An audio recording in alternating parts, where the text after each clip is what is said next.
Hello दोस्तों, welcome to KKC classes. कैसे हो आप लोग? आई होप कि आप सभी लोग बढ़िया होंगे। दोस्तों, आज के इस वीडियो में हम लोग मानव शरीर यानी कि ह्यूमन बॉडी के 140 महत्वपूर्ण बहुविकल्पी क्वेश्चन सॉल्व करेंगे। दोस्तों, यह पार्ट आपका फर्स्ट होगा। इसके बाद हम नेक्स्ट वीडियो में पार्ट सेकेंड आपको उपलब्ध करा देंगे।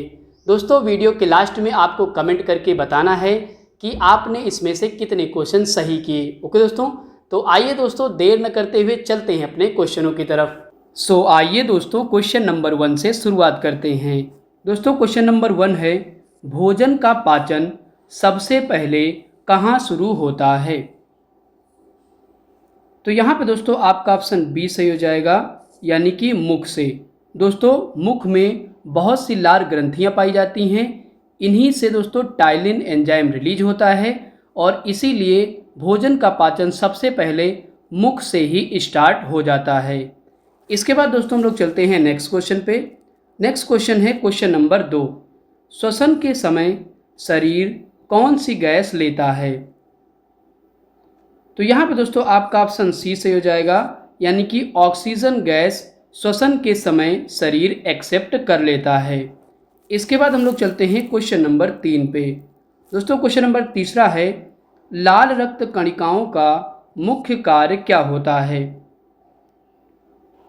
तो यहाँ पे दोस्तों आपका ऑप्शन ए सही हो जाएगा, यानी कि ऑक्सीजन पहुँचाना। दोस्तों, लाल रक्त कणिकाओं को हम लोग शॉर्ट फॉर्म में आरबीसी कहते हैं। आरबीसी का दोस्तों फुल फॉर्म होता है रेड ब्लड सेल्स। दोस्तों, जब भी आपसे पूछा जाए कि आरबीसी का मुख्य कार्य हमारे शरीर में क्या होता है, तो ऑक्सीजन का परिवहन करना। इसके बाद दोस्तों हम लोग चलते हैं अगले क्वेश्चन पे। दोस्तों, हमारा अगला क्वेश्चन है क्वेश्चन नंबर 4, मानव शरीर का मुख्य उत्सर्जी अंग कौन सा है?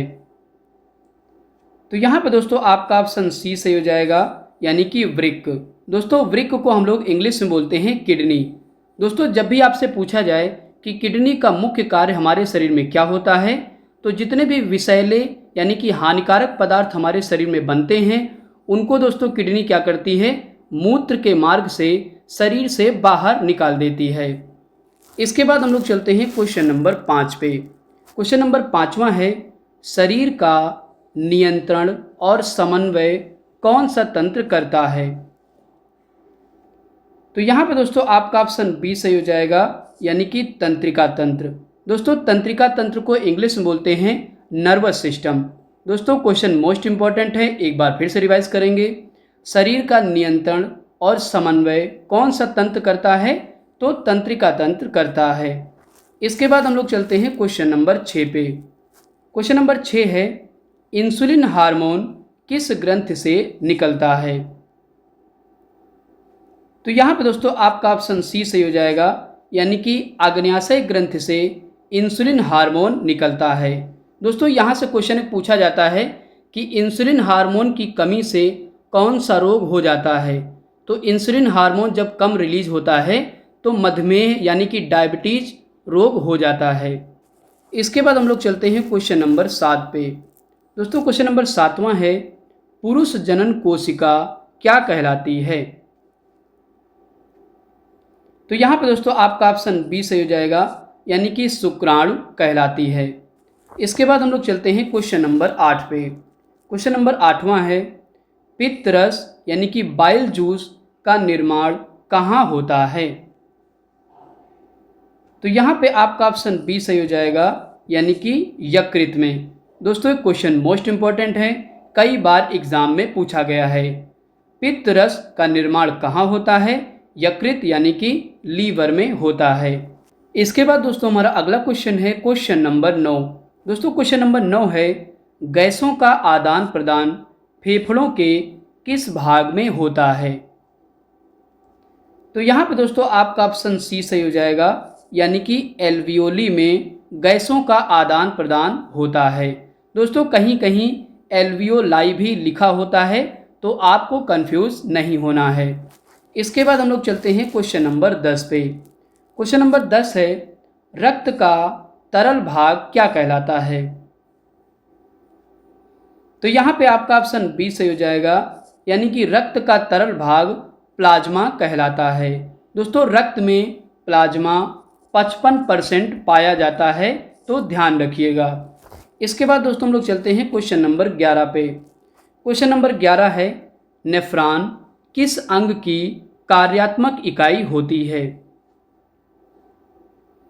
तो यहाँ पे दोस्तों आपका ऑप्शन सी सही हो जाएगा, यानी कि वृक्क।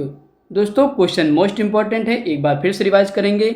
नेफ्रॉन किस अंग की कार्यात्मक इकाई होती है? तो वृक्क यानी कि किडनी की कार्यात्मक इकाई होती है। इसके बाद हम लोग चलते हैं क्वेश्चन नंबर 12 पे। दोस्तों क्वेश्चन नंबर 12 है, मस्तिष्क और मेरुरज्जु मिलकर क्या बनाते हैं? तो यहाँ पे आपका ऑप्शन बी सही हो जाएगा, यानी कि केंद्रीय तंत्रिका तंत्र बनाते हैं।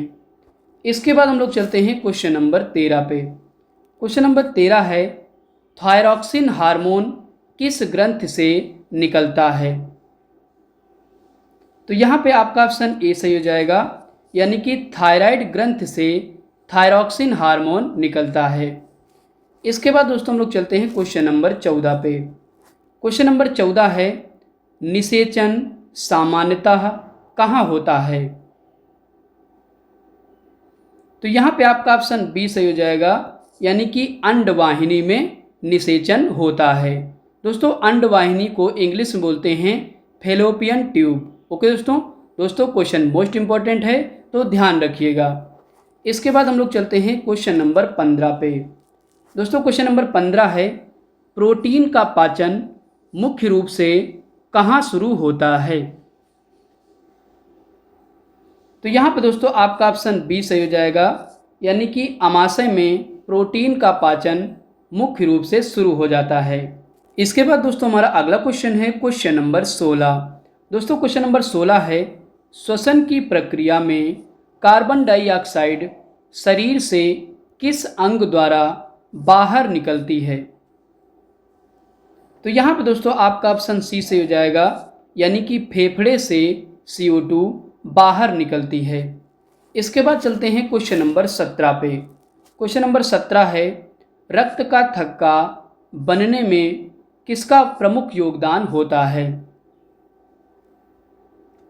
तो यहाँ पे दोस्तों आपका ऑप्शन सी सही हो जाएगा, यानी कि प्लेटलेट्स का मुख्य योगदान रक्त का थक्का बनाने में होता है। इसको दोस्तों हिंदी में बोलते हैं हम लोग बिम्बाणु। इसके बाद चलते हैं हम लोग क्वेश्चन नंबर 18 पे। दोस्तों क्वेश्चन नंबर 18 है, मूत्र का निर्माण कहाँ होता है? तो यहाँ पे दोस्तों आपका ऑप्शन सी सही हो जाएगा, यानी कि नेफ्रॉन में मूत्र का निर्माण होता है। दोस्तों नेफ्रॉन किसकी कार्यात्मक इकाई होती है? तो किडनी की कार्यात्मक इकाई होती है। इसके बाद हम लोग चलते हैं क्वेश्चन नंबर 19 पे। दोस्तों क्वेश्चन नंबर 19 है, प्रतिवर्ती क्रिया का नियंत्रण मुख्य रूप से किसके द्वारा होता है? तो यहाँ पे आपका ऑप्शन बी सही हो जाएगा, यानी कि मेरुरज्जु द्वारा प्रतिवर्ती क्रिया का नियंत्रण मुख्य रूप से होता है। ओके दोस्तों इसको इंग्लिश में बोलते हैं रिफ्लेक्स एक्शन। इसके बाद दोस्तों हमारा अगला क्वेश्चन है क्वेश्चन नंबर 20। दोस्तों क्वेश्चन नंबर 20 है, मानव में सामान्यतः गुणसूत्रों यानी कि क्रोमोसोम की संख्या कितनी होती है? तो यहाँ पर दोस्तों आपका ऑप्शन बी सही हो जाएगा, यानी कि 46 होती है। तो दोस्तों क्वेश्चन मोस्ट इंपॉर्टेंट है, एक बार फिर से रिवाइज करेंगे। मानव में सामान्यतः गुणसूत्रों यानी कि क्रोमोसोम्स की संख्या कितनी होती है? तो 46 होती है। इसके बाद दोस्तों हमारा अगला क्वेश्चन है क्वेश्चन नंबर 21। दोस्तों क्वेश्चन नंबर 21 है, छोटी आंत का मुख्य कार्य क्या होता है? तो यहाँ पे दोस्तों आपका ऑप्शन बी सही हो जाएगा, यानी कि भोजन का पाचन और पोषक तत्वों का अवशोषण करना। ये किसका काम होता है दोस्तों? तो छोटी आंत का मुख्य कार्य होता है। इसके बाद हम लोग चलते हैं क्वेश्चन नंबर 22 पे। क्वेश्चन नंबर 22 है, श्वास नली का मुख्य कार्य क्या होता है? तो यहाँ पे दोस्तों आपका ऑप्शन बी सही हो जाएगा, यानी कि वायु को फेफड़ों तक पहुँचाना। तो जब भी आपसे क्वेश्चन पूछा जाए कि श्वास नली का मुख्य कार्य क्या होता है, तो वायु को फेफड़ों तक पहुँचाना। ओके दोस्तों, इसके बाद हम लोग चलते हैं क्वेश्चन नंबर 23 पे। क्वेश्चन नंबर 23 है, रक्त का लाल रंग किसके कारण होता है? तो यहाँ पे आपका ऑप्शन बी सही हो जाएगा, यानी कि हीमोग्लोबिन के कारण ब्लड का रंग लाल होता है। इसके बाद हम लोग चलते हैं क्वेश्चन नंबर 24 पे। क्वेश्चन नंबर 24 है, वृक्क यानी कि किडनी का मुख्य कार्य क्या होता है? तो यहाँ पे दोस्तों आपका ऑप्शन ए सही हो जाएगा, यानी कि रक्त से अपशिष्ट पदार्थों को अलग करना, यह मुख्य कार्य किडनी का होता है। इसके बाद हम लोग चलते हैं क्वेश्चन नंबर 25 पे। क्वेश्चन नंबर 25 है, शरीर की सबसे लंबी तंत्रिका कौन सी होती है? तो यहाँ पे आपका ऑप्शन सी सही हो जाएगा, यानी कि साइटिक तंत्रिका। तो जब भी दोस्तों क्वेश्चन पूछा जाए कि शरीर की सबसे लंबी तंत्रिका कौन सी होती है, तो साइटिक तंत्रिका होती है। इसके बाद दोस्तों हमारा अगला क्वेश्चन है क्वेश्चन नंबर 26। दोस्तों क्वेश्चन नंबर 26 है, वृद्ध को नियंत्रित करने वाला हार्मोन कौन सा है? तो यहाँ पे दोस्तों आपका ऑप्शन बी सही हो जाएगा, यानी कि वृद्ध हार्मोन वृद्ध को नियंत्रित करने वाला हार्मोन कहलाता है। इसके बाद हम लोग चलते हैं क्वेश्चन नंबर 27 पे। क्वेश्चन नंबर 27 है, महिला जनन कोशिका क्या कहलाती है? तो यहाँ पे दोस्तों आपका ऑप्शन बी सही हो जाएगा, यानी कि महिला जनन कोशिका अंडाणु कहलाती है। इसके बाद दोस्तों हम लोग चलते हैं क्वेश्चन नंबर 28 पे।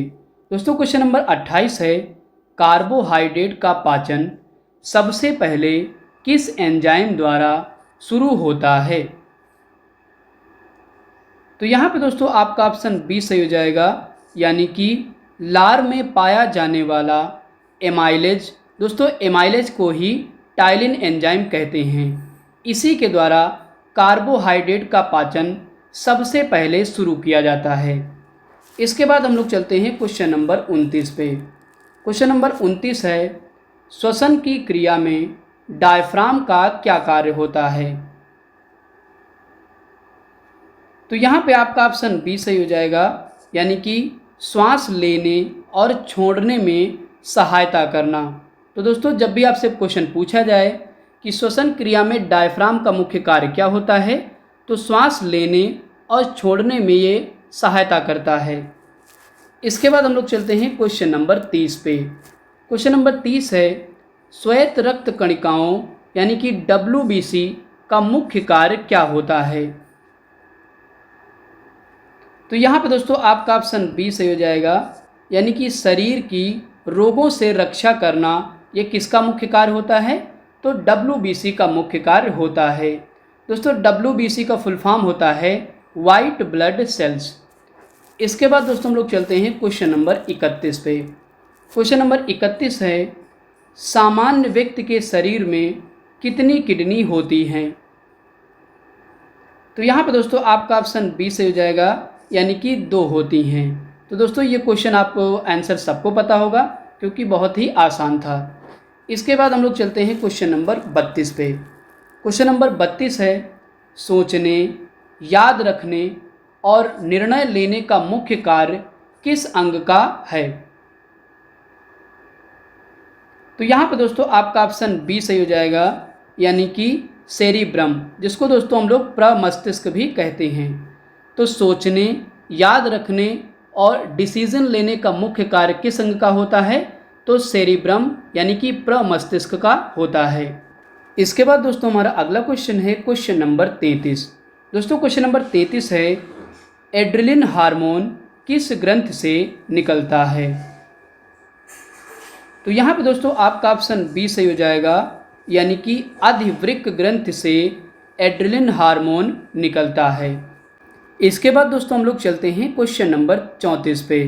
दोस्तों क्वेश्चन नंबर 34 है, मानव में निषेचन के बाद बनने वाली पहली कोशिका क्या कहलाती है? तो यहाँ पे दोस्तों आपका ऑप्शन बी सही हो जाएगा, यानी कि युग्मनज, दोस्तों जिसको हम लोग इंग्लिश में बोलते हैं जाइगोट। तो जाइगोट क्या होता है? मानव निषेचन के बाद बनने वाली यह पहली कोशिका होती है। इसके बाद दोस्तों हम लोग चलते हैं क्वेश्चन नंबर 35 पे। दोस्तों क्वेश्चन नंबर 35 है, पाचन के बाद अधिकांश पोषक तत्वों का अवशोषण कहाँ होता है? तो यहाँ पे दोस्तों आपका ऑप्शन सी सही हो जाएगा, यानी कि छोटी आंत में होता है। इसके बाद हम लोग चलते हैं क्वेश्चन नंबर 36 पे। क्वेश्चन नंबर 36 है, सांस छोड़ते समय कौन सी गैस अधिक मात्रा में बाहर निकलती है? तो यहाँ पे दोस्तों आपका ऑप्शन बी सही हो जाएगा, यानी कि CO2। तो सांस छोड़ते समय कौन सी गैस अधिक मात्रा में बाहर निकलती है? तो CO2 गैस अधिक मात्रा में बाहर निकलती है। इसके बाद दोस्तों हम लोग चलते हैं क्वेश्चन नंबर 37 पे। दोस्तों क्वेश्चन नंबर 37 है, रक्त का थक्का बनने में कौन सा विटामिन आवश्यक होता है? तो यहाँ पे दोस्तों आपका ऑप्शन सी सही हो जाएगा, यानी कि विटामिन के रक्त का थक्का बनने में सहायता करता है। इसके बाद हम लोग चलते हैं क्वेश्चन नंबर 38 पे। क्वेश्चन नंबर 38 है, मूत्राशय का मुख्य कार्य क्या होता है?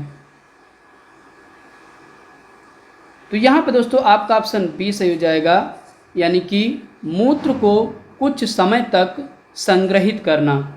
दोस्तों जो भी मूत्र होता है वो मूत्राशय में क्या होता है, स्टोर रहता है। इसके बाद दोस्तों हम लोग चलते हैं अगले क्वेश्चन पे। दोस्तों हमारा अगला क्वेश्चन है, तंत्रिका कोशिका जिसको दोस्तों बोलते हैं न्यूरॉन की सबसे लंबी शाखा क्या कहलाती है? तो यहाँ पे दोस्तों आपका ऑप्शन बी सही हो जाएगा, यानी कि उसको बोलते हैं अक्ष तंतु। एक बार फिर से बोलेंगे, अक्ष तंतु तंत्रिका कोशिका की सबसे लंबी शाखा कहलाती है। इसके बाद दोस्तों हम लोग चलते हैं क्वेश्चन नंबर 40 पे। दोस्तों क्वेश्चन नंबर 40 है, मानव शरीर की सबसे बड़ी अंतःस्रावी ग्रंथि कौन सी है? तो यहाँ पे दोस्तों आपका ऑप्शन बी सही हो जाएगा, यानी कि थायराइड ग्रंथि मानव शरीर की सबसे बड़ी अंतःस्रावी ग्रंथि कहलाती है। इसके बाद दोस्तों हमारा अगला क्वेश्चन है क्वेश्चन नंबर 41। दोस्तों क्वेश्चन नंबर 41 है, मानव शरीर की सबसे बड़ी ग्रंथि कौन सी है? तो यहाँ पे दोस्तों आपका ऑप्शन बी सही हो जाएगा, यानी कि यकृत। दोस्तों जिसको हम लोग बोलते हैं लीवर। तो मानव शरीर की सबसे बड़ी ग्रंथि कौन सी होती है? तो यकृत होती है। इसके बाद हमारा अगला क्वेश्चन है क्वेश्चन नंबर 42। क्वेश्चन नंबर 42 है, फेफड़ों को ढकने वाली झिल्ली क्या कहलाती है? तो यहाँ पे दोस्तों आपका ऑप्शन बी सही हो जाएगा, उसको दोस्तों हम लोग प्लूरा बोलते हैं। एक बार दोस्तों क्वेश्चन फिर से पढ़ेंगे क्योंकि क्वेश्चन मोस्ट इंपॉर्टेंट है। फेफड़ों को ढकने वाली झिल्ली क्या कहलाती है? तो उसको दोस्तों हम लोग बोलते हैं प्लूरा। इसके बाद हम लोग चलते हैं क्वेश्चन नंबर 43 पे। क्वेश्चन नंबर 43 है, रक्त का पीएच लगभग कितना होता है? तो यहाँ पे दोस्तों आपका ऑप्शन सी सही हो जाएगा, यानी कि 7.4 रक्त का लगभग पीएच मान होता है। इसके बाद हम लोग चलते हैं क्वेश्चन नंबर 44 पे। क्वेश्चन नंबर 44 है, मूत्र में सामान्यतः कौन सा पदार्थ नहीं पाया जाता है? तो यहाँ पे दोस्तों आपका ऑप्शन सी सही हो जाएगा, यानी कि ग्लूकोज मूत्र में नहीं पाया जाता है। तो दोस्तों क्या क्या पाया जाता है? तो यूरिया पाई जाती है, जल पाया जाता है और लवण पाया जाता है। ओके दोस्तों, इसके बाद हम लोग चलते हैं क्वेश्चन नंबर 45 पे। क्वेश्चन नंबर 45 है, तंत्रिका तंत्र की मूल इकाई क्या कहलाती है? तो यहाँ पे दोस्तों आपका ऑप्शन बी सही हो जाएगा, यानी कि तंत्रिका तंत्र की मूल इकाई न्यूरॉन कहलाती है। इसके बाद हम लोग चलते हैं अगले क्वेश्चन पे। दोस्तों हमारा अगला क्वेश्चन है क्वेश्चन नंबर 46। शरीर में आयोडीन की कमी से कौन सा रोग होता है? तो यहाँ पे दोस्तों आपका ऑप्शन बी सही हो जाएगा, यानी कि घेंघा, जिसको दोस्तों इंग्लिश में ग्वाइटर रोग कहते हैं। तो शरीर में आयोडीन की कमी से कौन सा रोग होता है? तो घेंघा रोग हो जाता है। इसके बाद हम लोग चलते हैं क्वेश्चन नंबर 47 पे। क्वेश्चन नंबर 47 है, मानव में निषेचन किस प्रकार का होता है? तो यहाँ पे दोस्तों आपका ऑप्शन बी सही हो जाएगा, यानी कि आंतरिक निषेचन मानव में होता है। इसके बाद हम लोग चलते हैं क्वेश्चन नंबर 48 पे। क्वेश्चन नंबर 48 है, भोजन को आमाशय तक पहुंचाने वाली नली क्या कहलाती है? तो यहाँ पे दोस्तों आपका ऑप्शन बी सही हो जाएगा। उसको बोलते हैं भोजन नली, यानी कि दूसरे शब्दों में ग्रास नली कहते हैं। तो जब भी आपसे क्वेश्चन पूछा जाए कि भोजन को आमाशय तक पहुँचाने का कार्य कौन करता है, तो ग्रास नली करती है। इसके बाद हम लोग चलते हैं क्वेश्चन नंबर 49 पे। क्वेश्चन नंबर 49 है, श्वसन के दौरान ऊर्जा किस प्रक्रिया से प्राप्त होती है? तो यहाँ पे दोस्तों आपका ऑप्शन बी सही हो जाएगा, यानी कि कोशिकीय श्वसन द्वारा हम लोगों को ऊर्जा प्राप्त होती है। इसके बाद हम लोग चलते हैं क्वेश्चन नंबर 50 पे।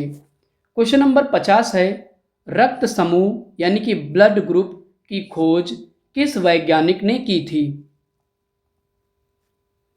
तो यहाँ पे दोस्तों आपका ऑप्शन बी सही हो जाएगा, यानी कि कार्ल लैंडस्टीनर ने ब्लड ग्रुप की खोज की थी। दोस्तों आपको पता है कि हमारे शरीर में 4 प्रकार के ब्लड ग्रुप पाए जाते हैं।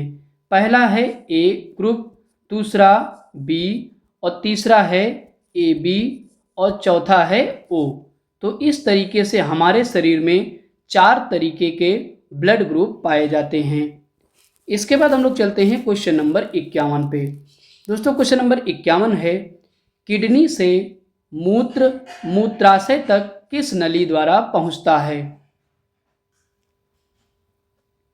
तो यहाँ पे दोस्तों आपका ऑप्शन बी सही हो जाएगा, यानी कि मूत्र वाहिनी, जिसको दोस्तों इंग्लिश में बोलते हैं यूरेटर। तो मूत्र वाहिनी द्वारा किडनी से मूत्र मूत्राशय तक पहुंचता है। इसके बाद दोस्तों हमारा अगला क्वेश्चन है क्वेश्चन नंबर 52। दोस्तों क्वेश्चन नंबर 52 है, शरीर का संतुलन बनाए रखने का कार्य मस्तिष्क का कौन सा भाग करता है? तो यहाँ पर दोस्तों आपका ऑप्शन बी सही हो जाएगा, यानी कि अनुमस्तिष्क, जिसको दोस्तों हम लोग सेरिबेलम भी कहते हैं। तो अनुमस्तिष्क शरीर का संतुलन बनाए रखने के लिए जिम्मेदार होता है।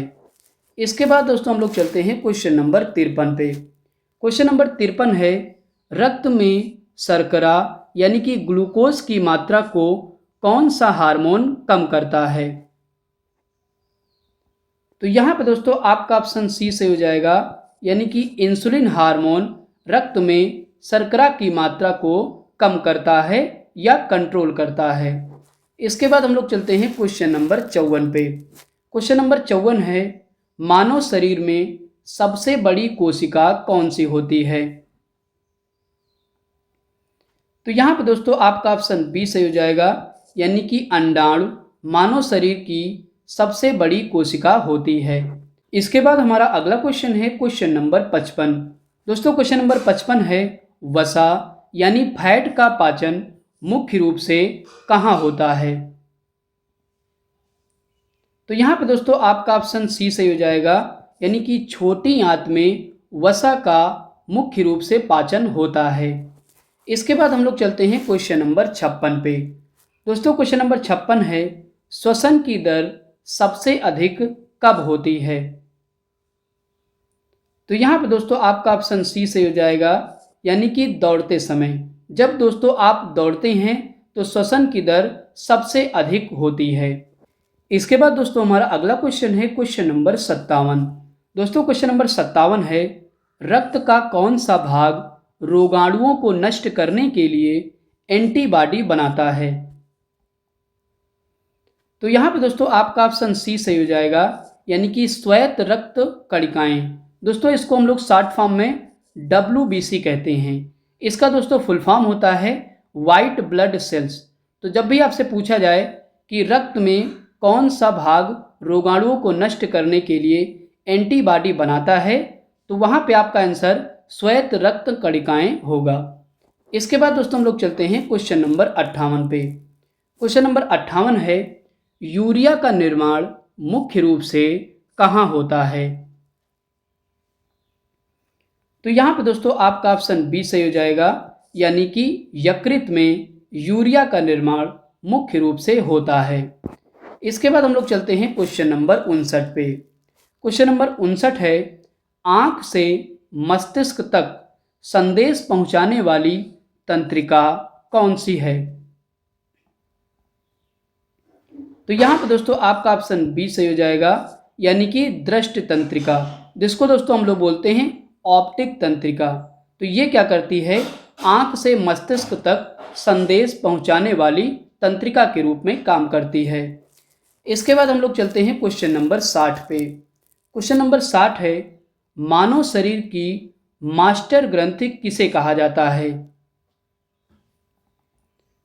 तो यहाँ पे दोस्तों आपका ऑप्शन सी सही हो जाएगा, यानी कि पीयूष ग्रंथि को मानव शरीर की मास्टर ग्रंथि कहते हैं। इसके बाद दोस्तों हमारा अगला क्वेश्चन है क्वेश्चन नंबर 61। दोस्तों क्वेश्चन नंबर 61 है, मनुष्य के दांतों का सामान्य सूत्र क्या है? तो यहाँ पे दोस्तों आपका ऑप्शन ए सही हो जाएगा, यानी कि 21-23/21-23 मनुष्य के दांतों का सामान्य सूत्र होता है।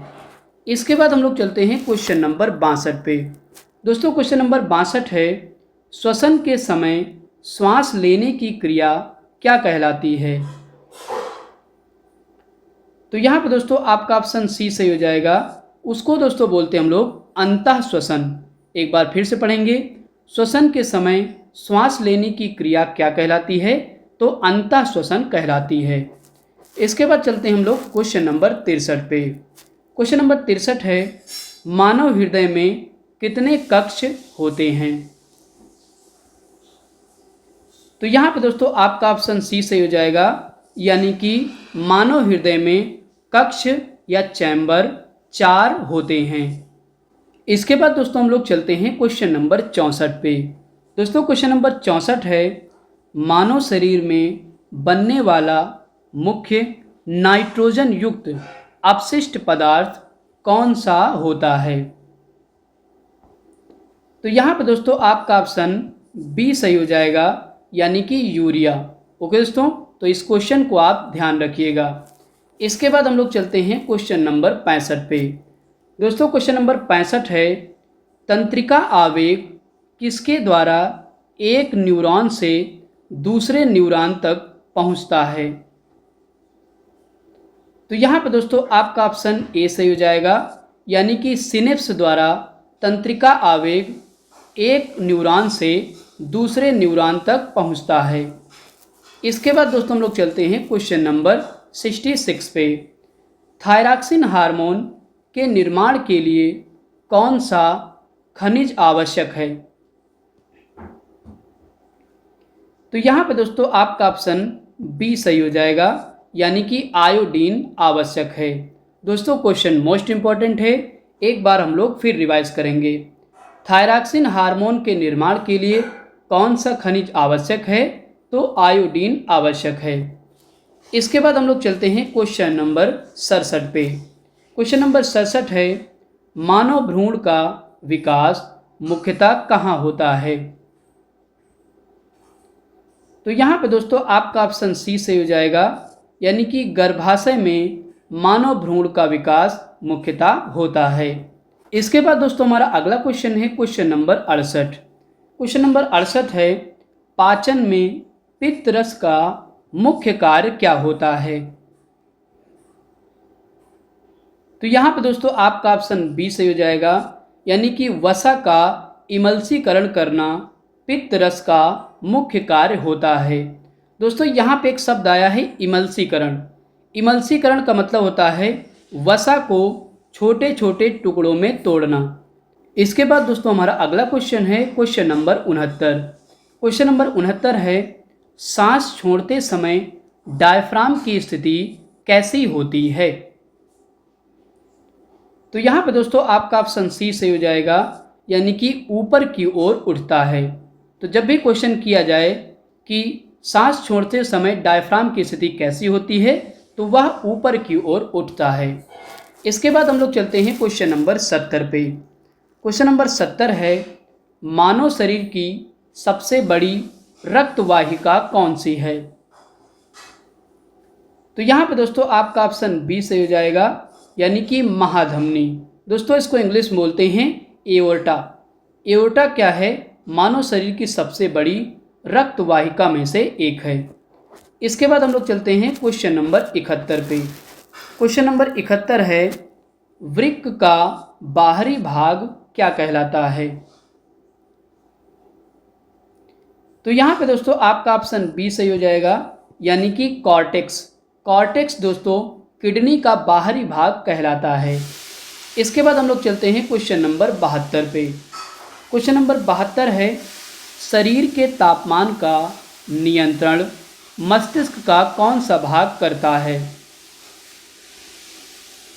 तो यहाँ पे दोस्तों आपका ऑप्शन बी सही हो जाएगा, यानी कि हाइपोथैलेमस भाग तापमान का नियंत्रण यानी कि कंट्रोल करता है। इसके बाद हम लोग चलते हैं क्वेश्चन नंबर 73 पे। क्वेश्चन नंबर 73 है, रक्त में कैल्शियम की मात्रा को नियंत्रित करने वाला हार्मोन कौन सा होता है? तो यहाँ पे दोस्तों आपका ऑप्शन बी सही हो जाएगा, यानी कि पैराथार्मोन रक्त में कैल्शियम की मात्रा को नियंत्रित करता है। इसके बाद हम लोग चलते हैं क्वेश्चन नंबर 74 पे। क्वेश्चन नंबर 74 है, मानव में सामान्यतः कितने जोड़ी गुणसूत्र यानी कि क्रोमोसोम पाए जाते हैं? तो यहाँ पे दोस्तों आपका ऑप्शन सी सही हो जाएगा, यानी कि 23 जोड़ी गुणसूत्र पाए जाते हैं। इसके बाद दोस्तों हम लोग चलते हैं नेक्स्ट क्वेश्चन पे। अगला क्वेश्चन है क्वेश्चन नंबर 75, पाचन के बाद अवशोषित पोषक तत्व सबसे पहले किस अंग में पहुंचते हैं? तो यहाँ पे दोस्तों आपका ऑप्शन बी सही हो जाएगा, यानी कि यकृत में पहुंचते हैं। इसके बाद हम लोग चलते हैं क्वेश्चन नंबर 76 पे। क्वेश्चन नंबर 76 है, रक्त में ऑक्सीजन का परिवहन मुख्य रूप से किसके द्वारा होता है? तो यहाँ पे दोस्तों आपका ऑप्शन बी सही हो जाएगा, यानी कि हीमोग्लोबिन के द्वारा ऑक्सीजन का परिवहन होता है। इसके बाद हमारा अगला क्वेश्चन है क्वेश्चन नंबर 77। क्वेश्चन नंबर 77 है, मानव शरीर में सबसे छोटी हड्डी कहाँ पाई जाती है? तो यहाँ पे दोस्तों आपका ऑप्शन सी से हो जाएगा, यानी कि कान में पाई जाती है। दोस्तों जब भी आपसे क्वेश्चन किया जाए कि मानव शरीर की सबसे छोटी हड्डी कौन सी होती है, तो उसको बोलते हैं दोस्तों स्टेपिज। तो स्टेपिज हड्डी कहाँ पाई जाती है? तो कान में पाई जाती है। इसके बाद दोस्तों हमारा अगला क्वेश्चन है क्वेश्चन नंबर 78। क्वेश्चन नंबर 78 है, मूत्र का पीला रंग मुख्यतः किस वर्णक के कारण होता है? तो यहाँ पे दोस्तों आपका ऑप्शन बी सही हो जाएगा, यानी कि यूरोक्रोम पिगमेंट के कारण मूत्र का रंग हल्का पीला दिखाई देता है। इसके बाद हमारा अगला क्वेश्चन है क्वेश्चन नंबर 79। क्वेश्चन नंबर 79 है, किसी गर्म वस्तु को छूते ही हाथ तुरंत पीछे हट जाना किसका उदाहरण है? तो यहाँ पे दोस्तों आपका ऑप्शन बी सही हो जाएगा, यानी कि प्रतिवर्ती क्रिया का उदाहरण है दोस्तों, जिसको हम लोग रिफ्लेक्स एक्शन के रूप में जानते हैं। इसके बाद दोस्तों हमारा अगला क्वेश्चन है क्वेश्चन नंबर 80। दोस्तों क्वेश्चन नंबर 80 इस वीडियो का अंतिम क्वेश्चन है। तो क्वेश्चन कह रहा है, शरीर में आपातकालीन, जिसको दोस्तों इंग्लिश में बोलते हैं इमरजेंसी हार्मोन, किसे कहा जाता है? तो यहाँ पे दोस्तों आपका ऑप्शन सी सही हो जाएगा, यानी कि एड्रेलिन हार्मोन को आपातकालीन हार्मोन कहते हैं। इस प्रकार दोस्तों हम लोगों ने सभी क्वेश्चनों को अच्छे से सॉल्व कर लिया है। दोस्तों आपको कमेंट करके बताना है कि आपने इसमें से कितने क्वेश्चन सही किए। यदि आप हमारे चैनल पर नए हैं तो प्लीज़ हमारे चैनल को सब्सक्राइब करिए। फिर मिलते हैं नेक्स्ट वीडियो में, तब तक के लिए दोस्तों जय हिंद।